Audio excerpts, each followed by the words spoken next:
Kyle here from allmediareviews.blogspot.com. Just hopefully a relatively quick video. I showed the Record Store Day stuff. There was one other thing from Record Store Day we forgot to mention, but I guess I don't have time to remember it. Today is Thursday, April 25th. I'm seeing Kindo, not the Reign of Kindo anymore, for the second time in St. Paul tonight with Thank You Scientist and In the Presence of Wolves.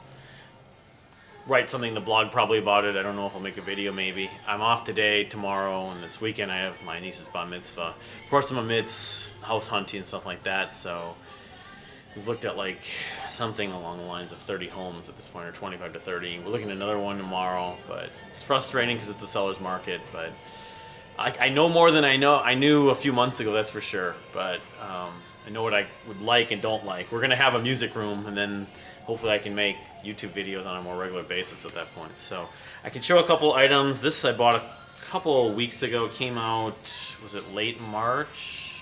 Sometime in March, I think, or maybe early April. The second full, I talked about in another video, the second Foals, the first Foals album of 2019, Everything Not Saved Will Be Lost Part 1. They're consistent. Not really a bad song on here. Syrups, Exits. What was the other one? Surf Part 1, I think. In Degrees. Yeah, and then Part 2's coming out. And this is, I don't know, it's, again, like every record from Foals, it's consistent. This is maybe less heavy and more danceable and poppy at points. It's like a standard black vinyl with the black labels and stuff like that. But I guess Part 2 is coming out in like September, and it's supposed to not be the same, but it was all written at the same time, but it's going to be heavier. Probably more like the last album, What Went Down. It looks like this is a gatefold, but it's not actually, yeah. So it's a nice gatefold. This was some piece of artwork I think they were able to get the rights to. So thumbs up. My mid-year list, if I can do it. Certainly this will be, as I mentioned, probably pretty high on the list. And I've been listening to a bunch of other things of late. A band called Owl. The new Motorcycle I listened to a little bit yesterday. What else? Some other new stuff. Anyway, yeah, I'll maybe do a video if I have time, or I'll at least be posting the mid-season list. I have one other physical item that's got cracked, the jewel case. It's been sitting in my bag for a couple months. I just found this. Probably paid more than I should have actually for it. It's a Doug Pinnick of King's X tribute to Jimi Hendrix, which he's done. King's X has done tributes to Hendrix. He's done other tributes, but it's a pretty good tribute. I mean, the Are You Experience? You can see the track list right there. You can see it in the light. Are You Experience is a favorite of mine. 6 was 9, and hearing him do All Along the Watchtower was cool. So I don't know. I mean, I'm not saying I probably would have used the amount of money I spent on it. I got it at Cheapo. I like to support Cheapo. There's your CD. So, but I needed to drop it off in the storage space anyways. I don't know if there's any more things of note. Just pretty simple. It's on one of these small labels. I ended up seeing it on a blog, and then I was like, you know what? I'll if I see that, yeah, I'll end up having to get it. So, let's see here. There was one or two other things.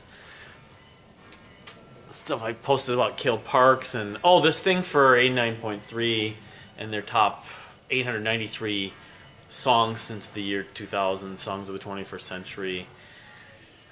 Yes, they've been doing these things that last 4 or 5 years, and I always do a react to and do my own personal list, which I kind of feel like I have more depth of taste than basically all their listeners will be voting for cumulatively. You know, it doesn't mean necessarily everything the listeners voted for necessarily show up on their 893 songs. So anyway, I'm doing that list.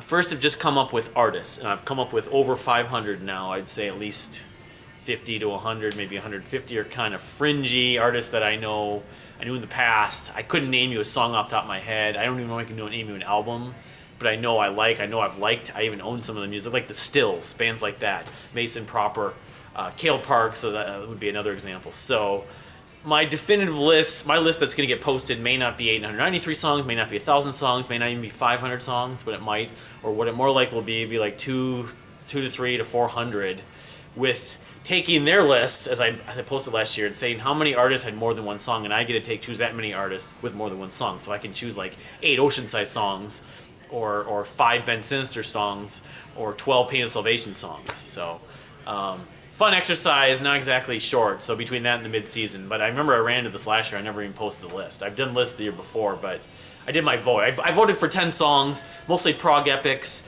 There really was no definitive ranking. I ranked them. Number 1 was Still Remains from Fate's Warning, but anyway, that should be coming hopefully in the blog along with the mid-season list. The house hunting is still, the house seeking is still a primary focus right now with myself and my wife, and got to get through April to get through all this stuff. We had Record Store Day, we had Passover last weekend, and now this weekend my niece's bat mitzvah. So, but anyway, thank you for watching. You should definitely subscribe if you haven't subscribed yet, and we'll see you next time.